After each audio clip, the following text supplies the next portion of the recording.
Hello, my name is Bradley Myers. I will be your counselor for today. I just wanted to start off this introduction saying that I know this can be a little bit intimidating, but I commend you for attending the session, and I hope that by you attending, I can get a little bit more to know you and understand your situation. Thank you. I'm Hector. This is my first time doing this. I don't really, never done this before, but my doctor said this might be good, it might help me, so hopefully it does. Okay, well, I understand that this can be quite difficult, especially if it's a newer process, and I appreciate you coming out here to hopefully make some changes. As a counselor, I am hoping to collaboratively work with you and identify any goals that you might have, and work on the situation with you to kind of make and adjust to these changes. I Before we get started, I do want to kind of explain some of the forms that you may have signed for the informed consent. I want to kind of explain the limitations of confidentiality to you. If you have any questions, you can ask me now before I kind of get started. No, you're fine. You can get started. I don't know much about this process, so. Okay, well, just kind of as a little precaution, I want to explain to you that anything you say here is completely confidential and will remain between you and I. And as well, pretty much anything that you want me to disclose can be disclosed, but as it stands, whatever you say is just between us. Um, there are limitations and exceptions to this. If you are posing serious threat to yourself or another person, I will have to notify proper authorities. However, in most scenarios, I'm sure this won't be a problem. Um, all right. So let's kind of get to know a little bit more about your situation. Would you mind describing kind of um, your situation before you arrived here, or Mm. at least within the last 5 months? Well, I got injured out in a car accident and I was in the hospital for a while. And, now I have to walk with a cane and, it's hard to walk and sometimes it's even hard to like move my arms and shoulders. But before that, I was always working. My family owns like a construction business, so we do construction, but um I can't really do that anymore right now because I can't move. So if I can't move, I can't do construction. But yeah, that's what's happened in the past few months already. Yeah. So I understand a lot of your frustrations have come from this inability to kind of do what you've done in your career path that you've carved for the majority of your life. This kind of inability to continue doing it is quite frustrating for you, I imagine. Yeah, it's like I'm always working and now I can't work, so I can't do anything. And how are the others in your life handling this? Mm, well, I don't really talk with them about it because, you know, um, a lot of times I get like an argument with my wife because she wants to work and I don't want her to work. That's not what she needs to be doing. I should be the one providing, for my family and for my wife. So, like, a lot of times we'll argue about that. And then my kids, I don't really talk to them as much right now because, just frustrating. I can imagine that breakdown in communication can be quite frustrating for both parties, especially yourself. Um, would you mind elaborating on that? Uh, Not wanting your wife to have to work. Would you mind elaborating on that whole thought Mhm. process?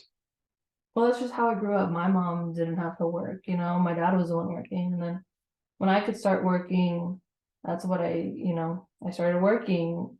Um, you know, as Latinos, we're hard workers and we want to provide for our families. That's what we're supposed to do.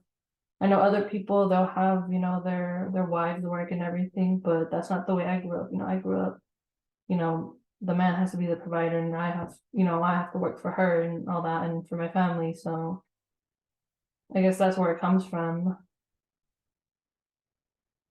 I appreciate you sharing this with me. I can understand it can be quite difficult to relay this. So what you're saying is that majority of the pressures that you're facing kind of come from an expectation or values within your family. Is that correct? Well, yeah, I need to support my family, and supposed to be the man of the family, and be strong and provide, and I can't do that if I can't work.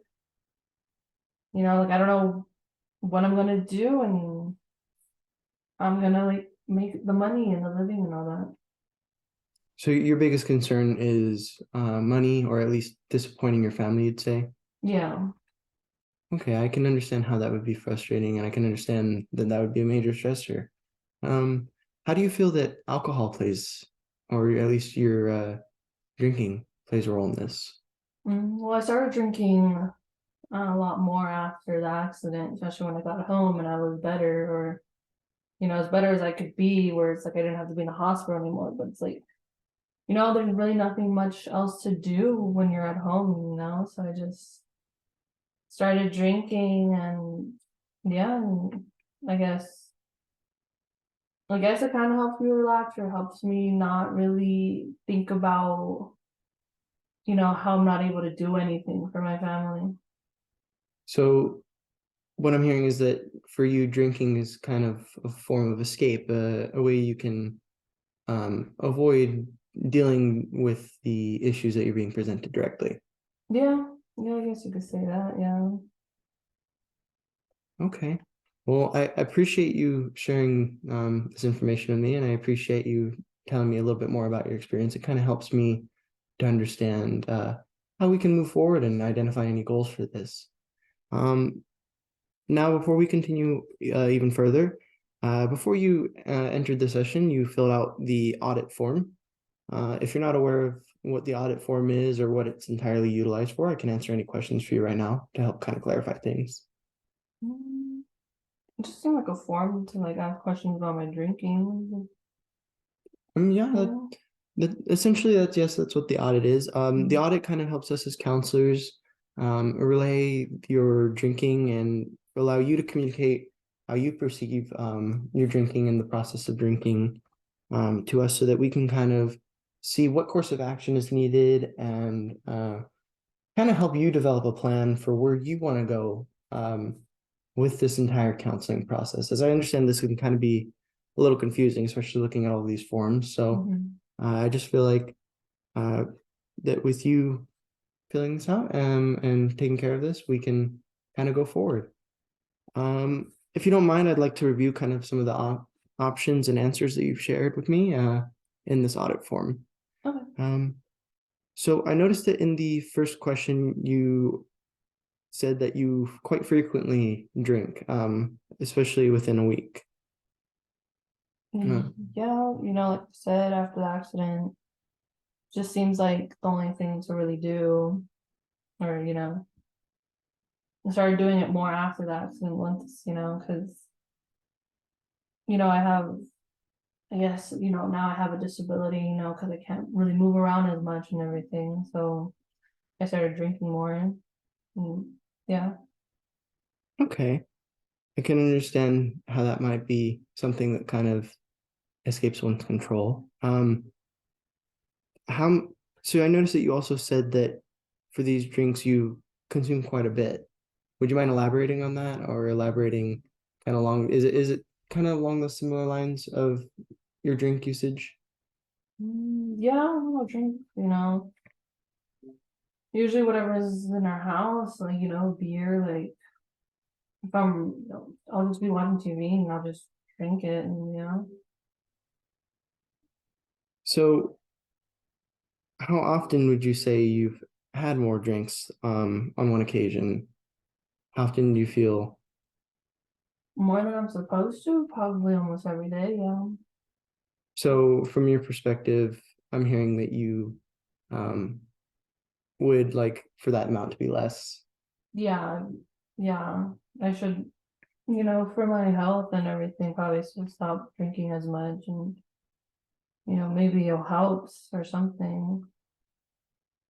So you're saying this kind of feels to maybe you feel a bit of remorse for this.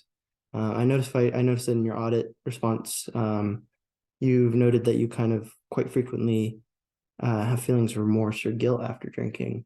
Do you think maybe that plays into that? I think so, like,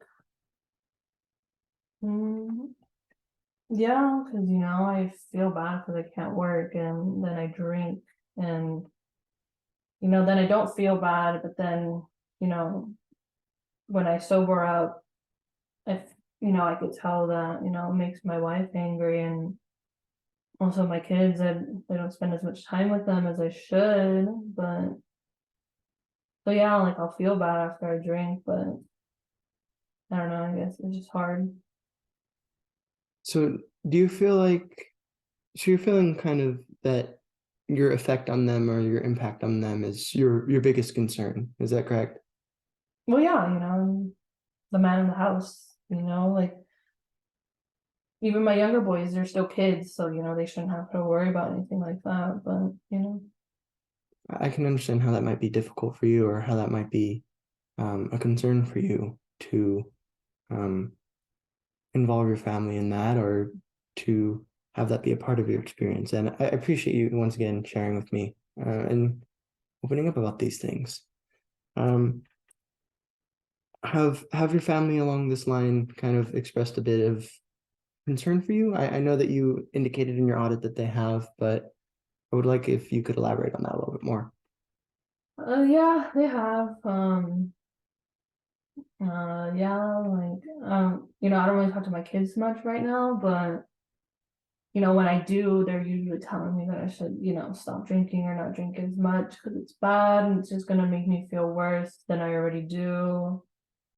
And then, I get mad at them and everything, even though I don't want to, but I just do. And then my wife, it's like, I don't want to interact with a lot of them because it's just I don't want to keep being reminded that, I can't help them and, like I'm not, supporting them and everything. So what you're saying is that you feel almost helpless, or at least um, unable to help your family, so you're kind of shutting them out. Yeah. Would, Like I don't know how to deal with it. So I guess I avoid them because that's how it usually is. how it usually is. Would you please describe that for me a little bit? Like with when I was growing up, that's how, you know, it was in our household. You don't really talk about the bad things. You kind of just let it go and just keep doing what you have to do to support your family and everything, especially as, as the man, like I said, I've always worked and I have, and I work to provide for my wife and for my kids and I can't do that and I feel bad. I feel like I'm not, doing my part for them as their father, as the husband. I can understand for you how that might be extremely frustrating. And I can understand that it might feel a little debilitating and how you may be feeling kind of sad or angry about that. I think as humans, kind of being unable to do what we want to do is often a bit frustrating, and I can totally understand where that's coming from. Um, Going forward, what do you think some goals that you might have for addressing this might be, or for maybe involving your family? Mm, well, drinking a little less, I guess, would be one of the main goals.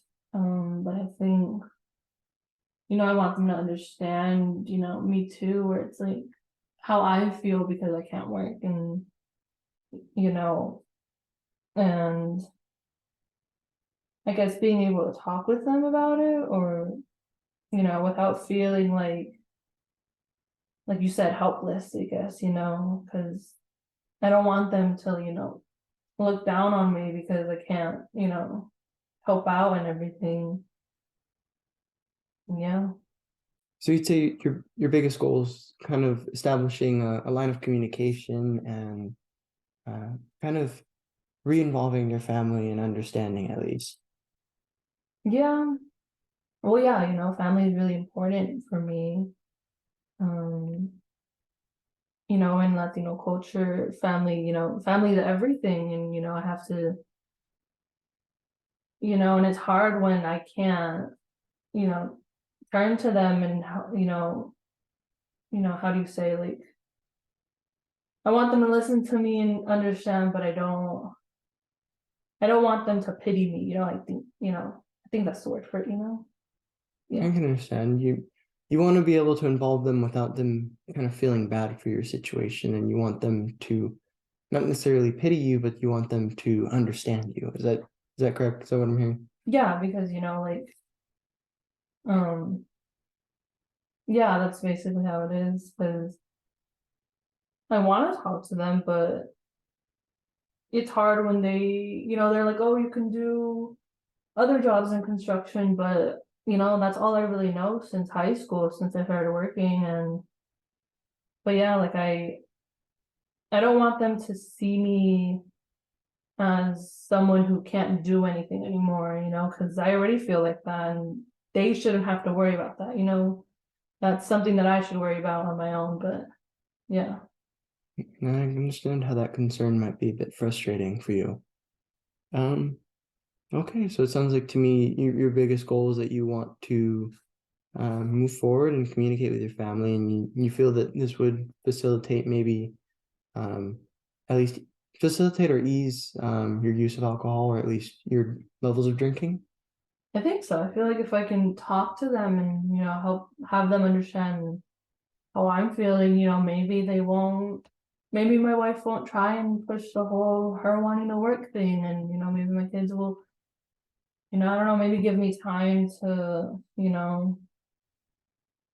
rest or, figure out how to work with, my leg and my cane and all that. Well, I understand that this process has been quite difficult for you, and I understand that dealing with it has not been easy, and I appreciate you sharing with me. Going forward, are there any more questions you have or anything you want to tackle within this session? I don't think so, like I said, this is the first time ever doing something like this, and it's not something that I've ever even thought of doing, but my doctor recommended that this might help out with, he said I might be depressed and think so, because I will admit, like, yeah, I'm angry at the situation and stuff. So, and just, see how it goes, and maybe this will help and stuff. Well, I appreciate you attending. Perhaps maybe next week we can schedule another session and kind of delve further into those goals and uh, establish maybe a practical way of how to achieve them, if that's possible with you. Yeah, that sounds good, Yeah. Well, thank you very much. I understand that this whole situation can be a little bit discombobulating, and especially for somebody who's newer to counseling or the whole counseling process. I understand that a lot of the jargon that gets thrown around or the process itself can be a little bit confusing. So I appreciate you attending, and I appreciate you working with me on this. And I hope that next week maybe we can delve a little bit further into this. Me too. Thank you for, like you said, for the first time it's hard. So thank you for letting me talk and everything and listening. It was nice. I appreciate it. I hope to see you next week. Yes, sir.